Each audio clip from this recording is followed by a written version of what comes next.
మార్చి 2025 కన్యా రాశి మాస ఫలాలు ఏ విధంగా ఉండబోతున్నాయో చూద్దామండి. ముఖ్యంగా ఏంటంటే విద్యార్థులకు ఏ విధంగా ఉంటుంది, ప్రేమలో, వృత్తిలో ఏ విధంగా ఉంటుంది, వ్యాపారస్తులకు ఏ విధంగా ఉంటుంది, వైవాహిక జీవితం ఏ విధంగా ఉంటుంది, ధన సంపాదన ఏ విధమైన మార్గాల ద్వారా వస్తుంది, ప్రాపర్టీ ఇన్వెస్ట్మెంట్స్ కావచ్చు, చిల్డ్రన్ సంబంధించిన విషయాలు అండ్ హెల్త్ రెమెడీస్ చూద్దాం.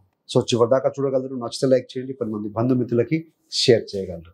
మొదటిగా విద్యార్థులకు, సో ఇది పరీక్షల కాలము, అకాడమిక్ ఎంత కష్టపడి ఉంటారు విద్యార్థులు, బాగా ఫోకస్డ్గా ఉండి ఉంటారు. ఇక్కడ స్కూలింగ్ ఎడ్యుకేషన్ అన్నప్పుడు శుక్రుడు బలంగా ఉన్నారండి, 7వ స్థానంలో మీనంలో ఉన్నారు, నో డౌట్ బాగా రాణిస్తారు. తృతీయాధిపతి కుజుడు దశమంలో ఉన్నారు, శత్రుక్షేత్రంలో ఉన్నారు. కాస్త అననుకూలంగా ఉన్న by the grace of God గురుదృష్టి ఉంది 3వ స్థానం మీద. సో ఇంటర్మీడియట్ ఎడ్యుకేషన్ చదువుతున్న వాళ్ళు, రాస్తున్న వారు కొద్దిగా ఫోకస్డ్గా ఉండండి. ఎనీహో పాజిటివ్ ఫలితాలు అయితే ఉన్నాయి, నో డౌట్. డిగ్రీ స్థాయి విద్యార్థులు 4వ స్థానం మీద కుజుడు దృష్టి ఉంది కాబట్టి ప్రాపర్ ప్లానింగ్ ఉండండి. డిస్ట్రాక్షన్ గురి కావద్దు, ప్రొక్రాస్టినేషన్ వద్దు, అంటే బద్ధకం వద్దు, రేపు చదువుతాం ఎల్లుండి చదువుతాం అని పోస్ట్పోన్మెంట్ చేయకండి. 5వ స్థానాధిపతి శని కూడా 6లో ఉన్నాడు. పీజీ లాంటి విద్యార్థులు ఎవరైతే ఉన్నారో you have to work hard, you have to focus అండి. శని రవి ఇద్దరు కూడా 6వ స్థానంలో ఉన్నారు. కాంపిటేటివ్ ఎగ్జామ్స్ ప్రిపేర్ అవుతున్న విద్యార్థులకి, గవర్నమెంట్ నోటిఫికేషన్ పడి ఎవరైతే ప్రిపేర్ అవుతూ ఉంటారో వారికి కూడా ఈ మాసంలో బాగుంటుంది.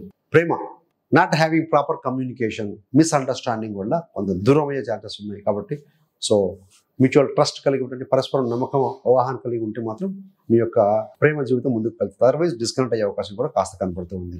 వృత్తిలో ఎలా ఉండబోతుంది కన్యా రాశి వారికి అంటే 10వ స్థానం రాజ్యస్థానం, రాజ్యభావం, ఉద్యోగ స్థానం, ప్రొఫెషన్. 10వ స్థానాధిపతి బుధగ్రహం ఈ మాసం అంతా కూడా 7వ స్థానంలో ఉన్నారు. అంటే 7 అంటే బహుదూరం కదా.